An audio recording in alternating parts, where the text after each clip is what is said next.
നമ്മുടെ ഊറ്റുകുഴി സലഫി സെന്ററിനെ കുറിച്ച് പറയുമ്പോൾ ഒരിക്കലും മൗലവി ഹനീഫ് കായിക്കുടിയ ഒരു സലഫി സെന്റർ ഇല്ല എന്നുള്ളതാണ് ചരിത്രം. ഊറ്റുകുഴി സലഫി സെന്ററിന്റെ പ്രവർത്തനങ്ങൾ നടന്നുകൊണ്ടിരിക്കുമ്പോഴേക്കും അന്ന് അറബി കോളേജിന്റെ അധ്യാപകനും ഖുതുബ നിർവഹിച്ചുകൊണ്ടിരുന്ന ബഹുമാന്യനായ ഒരു പണ്ഡിതനാണ് നമ്മുടെ ഹനീഫ് കായിക്കുടി.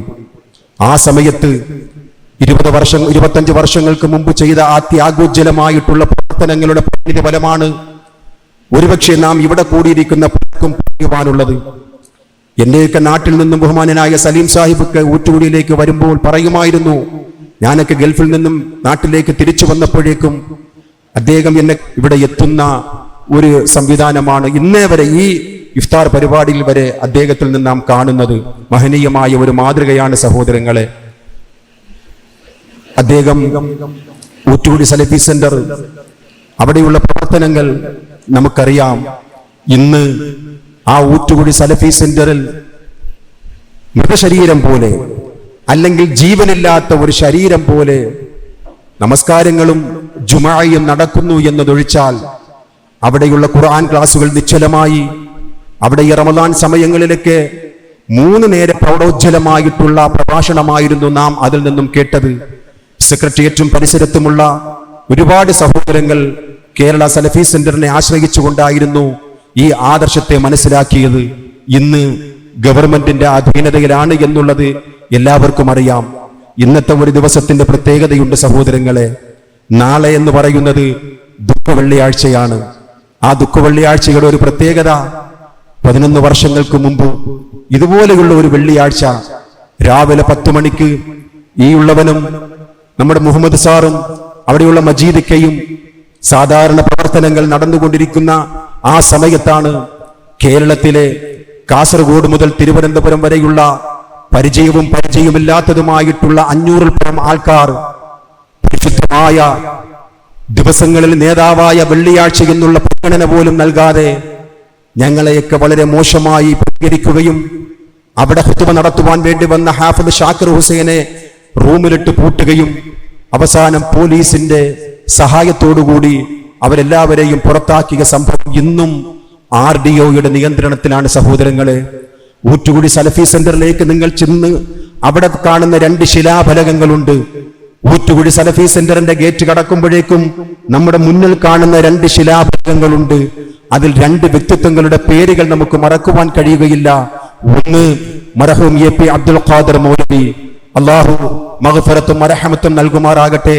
ദീർഘകാലം കേരള നദ്വത്തുൽ മുജാഹിദീനെ നയിച്ച മഹാനായ ഒരു പണ്ഡിത തേജസ്വിയാണ് AP അബ്ദുൽ ഖാദർ മൗലവി.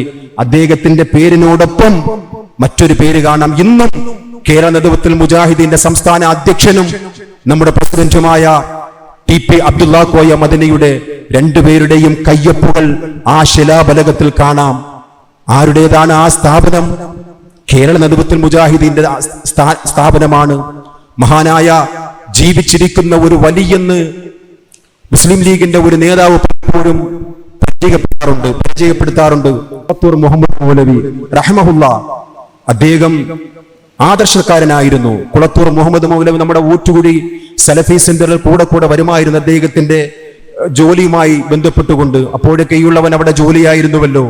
ആ കുളത്തൂർ T മുഹമ്മദ് മൗലവി ഈ ഉള്ളവരോട് വ്യക്തിപരമായി പറയുമായിരുന്നു, അമീ മൗലവി, ജീവിച്ചിരിക്കുന്ന മുജാഹിദുകളിൽ ജീവിച്ചിരിക്കുന്ന ഒരു വലിയനെ നിങ്ങൾക്ക് കാണണമെങ്കിൽ അഹ്മദുൽ മദനിയെ അദ്ദേഹം പരിചയപ്പെടുത്തിക്കൊണ്ട് അദ്ദേഹം പറയുമായിരുന്നു. അത്രയ്ക്കും സാത്വികനായ, പ്രതിഫലേച്ഛ ഒരിക്കലും മോഹിക്കാത്ത മഹാനായ ഒരു പണ്ഡിതനായിരുന്നു അഹ്മദുൽ മദനി. അദ്ദേഹം ഈ സലഫി സെന്ററിന് വേണ്ടി ചെയ്ത ത്യാഗങ്ങൾ വർണ്ണനാതീതമാണ് സഹോദരങ്ങളെ.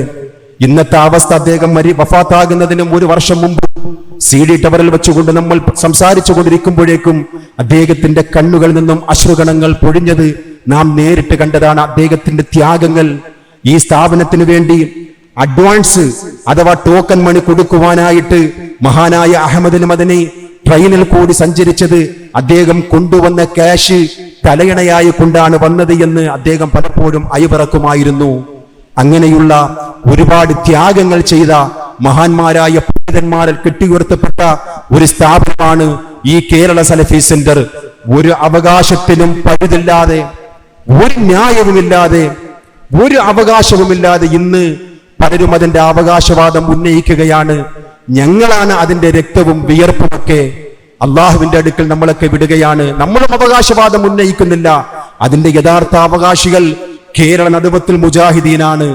അതിന്റെ എല്ലാ പ്രോപ്പർട്ടിയുടെയും പേരുള്ളത് KP മുഹമ്മദ് മൗലവി റഹ്മഹുള്ളയുടെ പേരിലാണ്. അതിന്റെ ആധാരമാകട്ടെ, അതിന്റെ ഏത് കാര്യവും കൃത്യമായ രീതിയിൽ ഗവൺമെന്റിന്റെ നടപടികൾക്ക് വേണ്ടി നാം മുന്നോട്ട് കൊണ്ടുപോകുമ്പോൾ അതിന്റെ എല്ലാ പേപ്പറുകളിലും കാണുന്ന ഒരു പേര് KP മുഹമ്മദ് മൗലവി റഹ്മഹുള്ള. നമുക്ക് അഭിമാനമായിരുന്നു ആ കേരള സലഫി സെന്റർ. ഒരു ന്യായവും കൂടാതെ, അള്ളാഹുവിന്റെ അടുക്കൽ ഒരു തുരുമ്പ് ന്യായവും കൂടാതെയാണ് ആ പള്ളി പിടിച്ചെടുത്തത്. നാളെ ദുഃഖവെള്ളിയാണ്. നാളെ 11 വർഷം തികയുകയാണ് സഹോദരങ്ങളെ. നമ്മളെ റബ്ബിങ്കിലേക്ക് വിടുകയാണ്. നിയമപരമായിട്ട് കോടതിയിൽ അത് ചർച്ചകൾ നടക്കുകയാണ്. അത് നടക്കട്ടെ, അത് മറ്റൊരു വിഷയം. സാന്ദർഭികമായി ഇന്ന് പെസഹ വ്യാഴം ആയതുകൊണ്ട് നാളെ വെള്ളിയാഴ്ച ദുഃഖവെള്ളി എന്നുള്ളൊരു ഓർമ്മ വന്നതുകൊണ്ട് മാത്രമാണ് ഈ കാര്യം സൂചിപ്പിച്ചത് സഹോദരങ്ങളെ.